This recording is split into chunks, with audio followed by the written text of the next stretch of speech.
আমার টাকাটা খুব দরকার দোস্ত। কি করো সিফু? আমি ঋণগ্রস্ত। সকালে এসে দুজন নক দেয়, কালে এসে দুজন নক দেয়, বাসা থেকে বেরোতে পারছি না। যেটা হওয়ার সেটা তো হয়ে গেছে, এটা নিয়ে এখন এত চিন্তা করে কি লাভ বলো? তুমি কি পাগল রানু? আমি আমার মার 30 লাখ টাকা নষ্ট করছি, মানুষ আমার কাছে 15 লাখ টাকা পায়। বাটপার, বিশ্ব বাটপার। তুই কতক্ষণ বাসার মধ্যে থাকবি? আমি কিন্তু আজকে যাইতেছি না। দেখা হয়েছে? দাঁড়াও না, আর একটু দেখি। যাও। তুমি আগে যাও। আমি নিজেও তো ঝামেলার মধ্যে আছি, আর তুই ভালো করে জানোস যে আমি টাকাটা আমার শ্বশুর বাড়ি থেকে আনছি। আমি আমার মার চিকিৎসা করাতে পারতাছি না, ঘর ভাড়া দিতে পারতাছি না। ভাই তুই আমার টাকাটা দিয়ে দে তো ভাই, আমি তোর অনেক বিশ্বাস করছিলাম। ভয় লাগে আমার কারণে যদি তোমার কোনো ক্ষতি হয়। তুমি এত ভেবো না তো, তোমার জন্য আমি কি নিয়ে এসেছি। পায়েস, তোমার মধ্যে না একটা বউ বউ ফিল আছে। তুমি কিভাবে জানলে আমার খিদা লাগবে? মেয়েরা সব বুঝে। মায়া তো আমার চোখের সামনে দাঁড়াচ্ছে, আমি মায়া ডুবে থাকবো ডুবে আছি ঋণে। আচ্ছা তুমি সবসময় নিজেকে এরকম ছোট করে ভাবো কেন বলো তো? তো ভাববো না কেন বলো? তুমি রিক্সা ভাড়াটা পর্যন্ত নাই, অর্ধেক পথ বাসে আসছে, অর্ধেক পথ হেঁটে। আমার চেহারা দেখে বুঝতেছো না তুমি? পৃথিবীতে কোনো কিছুই চিরস্থায়ী না। সুখের পরে দুঃখ আসে, দুঃখের পরে সুখ আসে। দেখবা এমন সুখ আসবে তখন তোমার সুখই আর সহ্য হবে। এই ঔষধগুলো আছে? সিফাত কই? ভাইয়া তো বাসায় নাই। তোমাকে ফ্যামিলির সবগুলোই সিটার, বাসায় থাকার পরও দরজা খোলে না। সিফাত আমার 5 লক্ষ টাকা মারিয়ে দিছে। আগামী 7 দিনের মধ্যে যদি আমার টাকা না দেয়, টাকা কেমনে তুলতে হয় এটা আমার জানা আছে। দুঃসময়ের কথা গায়ে মাখতে হয় না। ও টাকা পাবে, সিফার টাকা দিতে পারতেছে না। ও রাগ করাটা স্বাভাবিক না। না মা, ওর টাকা পায় বলে যা মুখে আসবে তাই বলবে। এই তুই আরে কি কইছস রে? যার সাথে তাই কইছি। বাড়াবাড়ি করতেছিস কিন্তু কই দিলাম রহমত। এ বাড়াবাড়ি কি করছি? তোর কাছে আমি টাকা পাই না? 5 লক্ষ টাকা পাই, তুই টাকা দিবি আর কত আজকের জন্য? এই কিসের টাকা? হ্যাঁ কিসের টাকা? তুই প্রফিট দেখছস, তুই আইছস, তুই টাকা লাগাইছস, গ্যাম্বলিং করছস, ট্রেডিং করছস। তারপরে যখন ব্যবসা গেছে, টাকা শেষ, তাও আমি লায়াবিলিটি নিছি যে আমি তোর টাকা ফেরত দিমু। তাই বলে তুই আমার বোনের কাছে গিয়ে উল্লাপাল্লা কথা বলবি?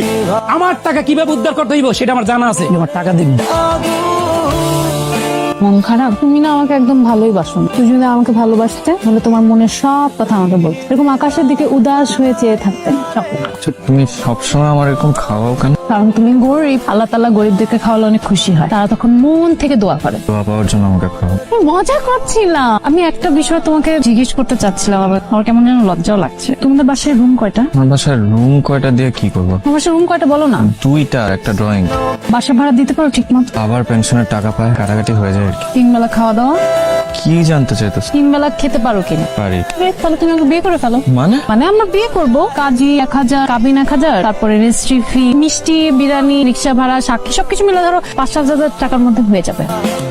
তোমার কি মাথা টাথা খারাপ হয়ে গেছে? আমার না এমনি টাকা আমি নিজেই খাইতে পাই না। তুমি আমাকে এখন বলছো তোমরা 3 বেলা খেতে পারো। আরে বাবা, ভাত খাওয়ার বিয়ে করা এক নাকি? বিয়ে করে তোমাকে খাওয়াবো কি আমি? বেগুন ভর্তা আর ডাল খাওয়াবো, মাঝে মাঝে ডিম হলেও চলবে। পারবে না? না পারবো না।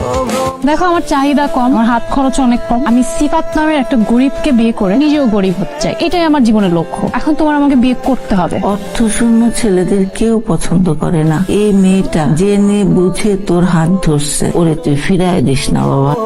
আরে ছেলে চাকরি নাই, ব্যবসা নাই, শেয়ার বাজারে লস করে 15 লক্ষ টাকা ঋণ করে বসে আছে। এরকম ছেলেকে কেউ বিয়ে করে? আমার তো মনে হয় সে নিজেই খেতে পায় না, তোকে কি খাওয়াবে? আরে শুধু খাওয়ার বিষয় নয়, আমাদের কাছে আরো ভালো অপশন আছে। ডাক্তার, ইঞ্জিনিয়ার, ব্যাংকার। জীবনে চলতে গেলে ফাইন্যান্সিয়াল সলভেন্সিটা খুবই দরকার। জীবনে কি টাকাই সবকিছু? হ্যাঁ, টাকায় সবকিছু। টাকা না থাকলে ভালোবাসা জানালা দিয়ে পালিয়ে যায়। একটা দরিদ্র বেকার ছেলেকে তুই কিভাবে পছন্দ করলি?